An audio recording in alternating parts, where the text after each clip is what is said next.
शिवाय। ओम नमः शिवाय। ओम नमः शिवाय। गीतांगोदकं पीत्वा पुनर्जन्म न विद्यते। सर्वोपनिषदो गावो दोग्धा गोपालनंदनः पार्थो वत्स सुधीर्भोक्ता दुग्धम गीतामृतम महतम।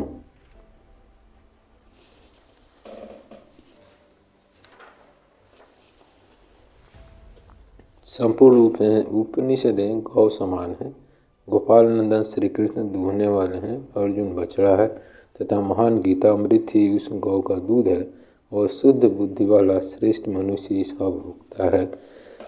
जो महाभारत के अमृतोपसार है वह जो भगवान श्री कृष्ण के मुख से प्रकट हुआ है वह गीता रूप गंगा जल को पी लेने पर पुनः इस संसार में जन्म लेना पड़ता, या ये कहें कि इस संसार से निकल जाने की युक्ति होती है। यह संसार क्या है? यह संसार जो दृश्य संसार है, जो अदृश्य संसार है, जो आपकी आंखों से दिखता है और जो आंखों से नहीं दिखता है वह भी एक संसार है। दृश्य संसार से अदृश्य संसार कहीं बहुत विशाल है, दृश्य संसार से अदृश्य संसार कहीं बहुत ही विशाल है। जैसे बिजली के तारों में करंट चलता है लेकिन हमारे आंखों से नहीं दिखता है, और लेकिन वही जब विद्युत के ऑपरेटर्स में, बल्ब में, फ्रिज में, कूलर में, एसी में जो प्रवाहित होता है तो वही धारा, वही करंट, वही बिजली हमें दिखाई देती है। इसी तरह से अदृश्य संसार बहुत ही विशाल है, जिसमें तमाम तरह की, तमाम जातियों की, तमाम योनियों के यक्ष, किन्नर, गंधर्व, बैताल, राक्षस, ब्रह्म राक्षस और अन्य देवी देवता सभी विद्यमान हैं। और इसमें से इस अदृश्य संसार में काली शक्तियाँ और बिजली शक्तियाँ, नकारात्मक ऊर्जा और सकारात्मक ऊर्जा, आपकी मदद करने वाली और आपकी विनाश करने वाली सभी तरह की शक्तियाँ मौजूद है। तो यह अदृश्य संसार ये बहुत विशाल संसार है। साथ ही जो दृश्य संसार है उसकी तुलना में बहुत बड़ा नहीं है। दृश्य संसार वो है कि लाइफ बहुत कम है, एक आदमी ज़्यादा से ज़्यादा 60, 70, 80, 90, 100 साल तक जीता है, लेकिन अदृश्य संसार में वही प्राणी हजारों साल तक रहता है। तो इसीलिए यह संपूर्ण उपनिषदें में जो बहुत सी बातें कही गई हैं, अगर उन संपूर्ण उपनिषदों में जो बहुत सी ज्ञान की बातें कही गई हैं उसमें से यदि हम गीता को एक छोटे कुंजिका के रूप में देखें तो ये एक महत्वपूर्ण ग्रंथ है, जो श्री कृष्ण भगवान के मुख से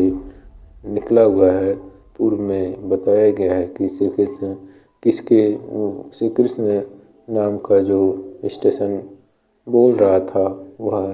किस ऊर्जा से प्रभावित हो रहा था, किस मेन स्रोत से वह वाणी आ रही थी। तो वह श्री कृष्ण के द्वारा कही गई गीता, श्री कृष्ण के मुख से निकली हुई गीता जो है एक गौ के समान है। गौ का मूल मतलब होता है कि वह मनुष्यों के पालन पोषण और उनके उद्धार के लिए, उनके जीविकोपार्जन के लिए, उनके स्वास्थ्य के लिए, और उनको एक गौ के दूध से जो एक शुद्ध विचारधारा पैदा होती है और उस विचारधारा का मनुष्य जो ऊर्ध्वगति को प्राप्त होता है। इस तरह से एक गौ का रूप बहुत ही महत्वपूर्ण है और एक गौ के समान गीता को कहा गया है। और गोपाल नंदन श्री कृष्ण जो देवकी नंदन में हैं और जिनको हजारों नामों से जाता है, वो कमल नयन श्री विष्णु के जो स्थूल अवतार हैं इस जगत में, उनके मुख से जो गीता निकली हुई है और उसको वह सामने जो गाय होती है वह बछड़ा को दूध पिलाती है, उसी तरह से गीता जो है अर्जुन के मुँह से कृष्ण के मुँह से निकलती है और अर्जुन वह बछड़ा है जो उस गीता रूपी ज्ञान को प्राप्त करता है या वह गौ के दूध को उस समय पीता है। और अर्जुन की जो महान शुद्ध बुद्धि वाला श्रेष्ठ मनुष्य ही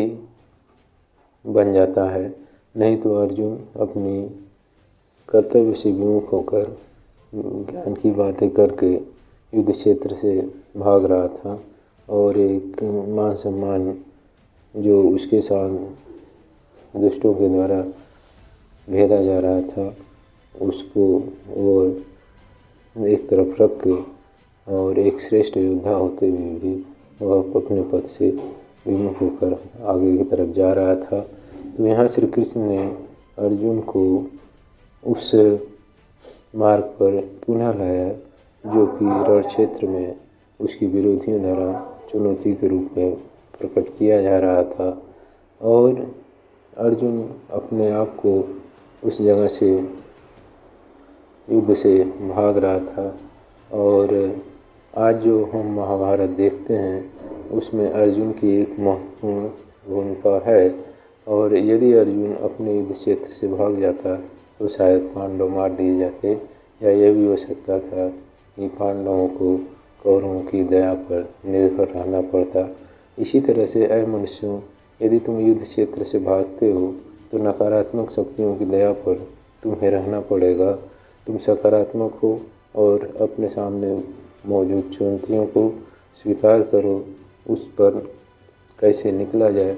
वो सारी चुनौतियों से लड़ते हुए अपने को योग्य बनाओ और उससे बाहर निकलने का प्रयास करो। जो गीता में श्री कृष्ण ने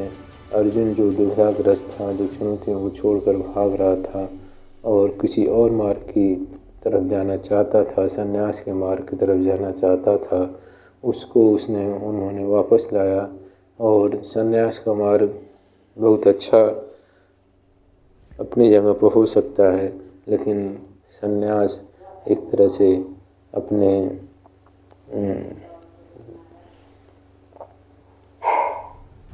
कर्मों को पूर्ण करने के बाद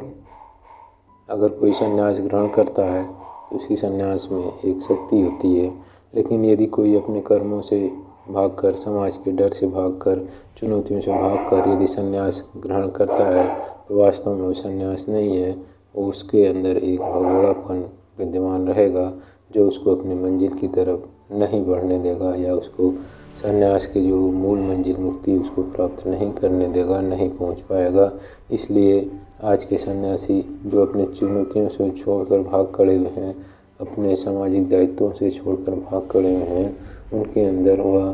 संकल्प शक्ति नहीं होती है, जो छोड़ने की, त्याग की संकल्प होती है वो नहीं होती है और वह अपने संन्यास के मूल तत्व मुक्ति या उन्नति उर्धगति को शायद ही प्राप्त कर पाते हैं। और कृष्ण ने अर्जुन को यहाँ यही कहा कि यदि तुम इस युद्ध क्षेत्र को छोड़कर भाग रहे हो, जो एक तरफ दुष्टों की सेना है, जो किसी भी बात पर मानने को तैयार नहीं है, जो हर जगह तुम्हें समाप्त और तुम्हें परिवार को समाप्त करने को तैयार है, तुम कायर नहीं हो, तुम योद्धा हो, तुम वीर हो। अगर इस तरह से तुम इस जगत को, इस युद्ध क्षेत्र को छोड़कर भाग जाओगे तो वास्तव में तुम्हारे भागने में वो भगोड़ापन होगा। अगर तुम्हें सन्यासी लेना है तो पहले इन सामने खड़ी चुनौतियों को स्वीकार करो, इनको समाप्त करो, इसके बाद ही तुम्हारे सन्यास में दम हो सकता है, सन्यास में संकल्प हो सकता है, सन्यास में त्याग हो सकता है और तुम्हारा सन्यास सफलित हो सकता है। और यदि तुम इस तरह से अपने कर्तव्य को छोड़कर भागते हो तो सामने खड़ी कौरवों की सेना, जो सामान्यतः जो है किसी भी बात पर नहीं मानती है और एन के प्रकार हर तरह से तुम्हें समाप्त करना चाहती है, जो धर्म के पथ पर भी नहीं है, उस पथ को वह विजयी होती है। और तुम समाज में अर्जुन एक योद्धा होते हुए भी एक पिलर, एक स्तंभ, एक प्रकाश स्तंभ, एक विजय स्तंभ की जगह एक कायर स्तंभ के रूप में माने जाओगे। इसी तरह से ये मानव का संसार यहाँ अर्जुन के सामने चुनौती है और कृष्ण उसको जो है कुछ बातें बता रहे हैं, कुछ ज्ञान दे रहे हैं, कुछ रास्ते बता रहे हैं और सामने कौरवों के रूप में विशाल सेना, विशाल शक्ति चुनौती के रूप में समाप्त करने को तैयार है। ऐ मनुष्यों, तुम्हारे यह उस महाभारत काल की समय है, लेकिन हर मनुष्य के जीवन में एक महाभारत चलते रहता है, उसके सामने चुनौतियाँ होती हैं और वो उन चुनौतियों से लड़ता रहता है, क्योंकि वह चुनौतियाँ कभी भी समाप्त नहीं हो सकती हैं। और वह चुनौतियाँ तभी समाप्त हो सकती हैं जब तुम्हारी इसे अपने, जिसको हमारे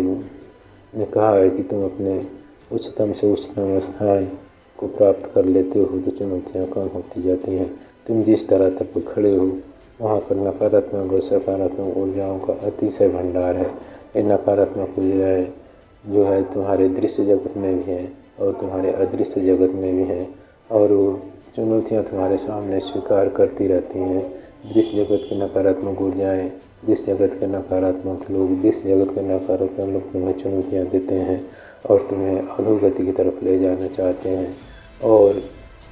वही दृश्य जगत के सकारात्मक लोग, अदृश्य जगत के सकारात्मक लोग तुम्हें अपने मार्ग पर ले आकर तुम्हें उन्नति देना चाहते हैं। यह तुम्हारा चॉइस है कि किसके साथ चाहते हो। पहाड़ की चोटी से ज़मीन पर लुढ़कना आसान होता है, लेकिन ज़मीन से ऊपर पहाड़ की चोटी पर चढ़ना कठिन होता है। नकारात्मक ऊर्जाओं, नकारात्मक लोगों के साथ बह जाना आसान होता है, लेकिन सकारात्मक लोग और सकारात्मक ऊर्जाओं के साथ आगे बढ़ना कठिन होता है। और यहीं लेकिन आगे बढ़ना जहाँ कठिन होता है वहीं भी सफलता का मार्ग मिलता है। आज तुम्हारे पास धन दौलत की सफलता हो सकती है, आज तुम्हारे पास और चीज़ों में सफलता हो सकती है, लेकिन याद रखना सफलता तुम्हें उन्नति, जो तुम्हें सफलता आत्मिक उन्नति की तरफ नहीं ले जाती है वह वास्तव में सफलता नहीं है। जो सफलता तुम्हें ऊंचाई की तरफ नहीं ले जाती है वो वास्तव में सफलता नहीं है। जो सफलता इसलिए सिर्फ प्राप्त करते हो कि लोगों को दिखाने में कि मेरे पास बहुत धन है, बहुत दौलत है, इन किन प्रकार लोगों का शोषण करके या लोगों का ठगी करके या लोगों को बेवकूफ़ बना के धन इकट्ठा कर लिया और एक्सपोजर के लिए बहुत बड़ी गाड़ियाँ रख लिया, बहुत बंगला रख लिया, या बहुत राजनीति में चमक गए, लेकिन उसके मूल में यदि तुमने लोगों का शोषण किया है, लोगों को साथ अन्याय किया है और लोगों को आगे बढ़ने में मदद नहीं किया है, तो यह तुम्हारी दिखावे वाली सफलता ज़रूर होती है, लेकिन तुम्हारी आत्मिक सफलता नहीं होती है। तुम्हारी आत्मा इन चीज़ों को जानती है और तुम्हारी गति नीचे की तरफ ही होती है। तो चमक दमक में दिखने वाली सफलता भी ऐसी नहीं हो सकती है, वह नीचे की तरफ भी तुम्हें ले जा सकती है। और तुम अपने जीवन को संकीर्णता में देखते हो, तुम देखते हो कि मैं मनुष्य हूँ, मैं आदमी हूँ, मैं फला हूँ, और थोड़े समय 50, 60, 100 साल के जीवन को ही तुम अपना दृष्टि दे पाते हो और तुम्हारी दूरदृष्टि नहीं होती है। 50, 60 या 100 साल के जीवन के बाद एक बहुत लंबी आजीवन की यात्रा या सूक्ष्म जगत की यात्रा भी शुरू होती है, और सूक्ष्म जगत की यात्रा के साथ तुम्हारे वो सारे बल नहीं होते हैं, बल्कि तुम्हारे साथ तुम्हारा आत्मिक बल, तुम्हारे संस्कार और तुम्हारा योग बल ही होता है, जो तुम्हारे सूक्ष्म जगत में तुम्हारी रास्ता को तैयार करता है, तुम्हारे आगे बढ़ने के लिए जगह देता है, तुम्हें आगे बढ़ाता है, तुम्हें सकुशल सुरक्षित ऊंचाई की तरफ पहुंचाता है, और वहां पर सक्रिय सकारात्मक ऊर्जाएं भी तुम्हारी मदद करती हैं। लेकिन यदि तुम दिखावे के लिए, अपने को बड़ापन दिखाने के लिए, समाज में अपने को ऊंचा दिखाने के लिए, या इन किन प्रकार लोगों को दुखी करके, लोगों का चिढ़ाना करके और लोगों का मानवर्धन करके, साथ ही साथ लोगों को बेवकूफ़ बनाकर या लोगों की अज्ञानता का फल उठाकर उसकी धन संपत्ति को हड़पते हो और साथ ही उसको वैभव के रूप में दिखाते हो। यह सफलता तुम्हारी दिखाई तो देती है, लेकिन वास्तव में यह तुम्हारी सफलता नहीं होती है, बल्कि यहाँ तुम्हारी आत्मा अधोगति की तरफ होती है, जो अंदर से तुम्हें मरने के लिए विवश करती है। और आत्मा ही जो तुम्हारे मरने के बाद तुम्हारे चेतना जो सूक्ष्म जगत में जाती है, वही तुम्हें उन्नति की तरफ ले जाती है। यहाँ पर कृष्ण ने अर्जुन को युद्ध से भाग जाने का सलाह दे दिया होता और कौरव हो सकता है कि उनको अर्जुन के और उसके पांडवों के माफी मांगने उनको जीवन दान दे देते, लेकिन क्या अर्जुन अपने जीवन भर इस बात के लिए पछताता नहीं रहता कि उसके साथ अन्याय किया और उसने अन्याय का प्रतिकार नहीं किया। इसलिए ऐ मनुष्य जो अन्याय को सहते हो, अपने को कहना बनाओ, अपने को बुद्धिमान बनाओ, अपने को जागरूक बनाओ और अपने साथ होने वाले अन्याय से भी तुम अर्जुन की तरह से उठकर खड़े हो जाओ। अपने अपने आप को प्योरीफाइड करो, अपने आप को अपग्रेड करो, अपने आप को बुद्धिमान बनाओ, अपने आप को ज्ञानवान बनाओ। अशोषित मनुष्यों अपने को संगठित करो और आगे बढ़ने के लिए अर्जुन की तरह से खड़े हो जाओ।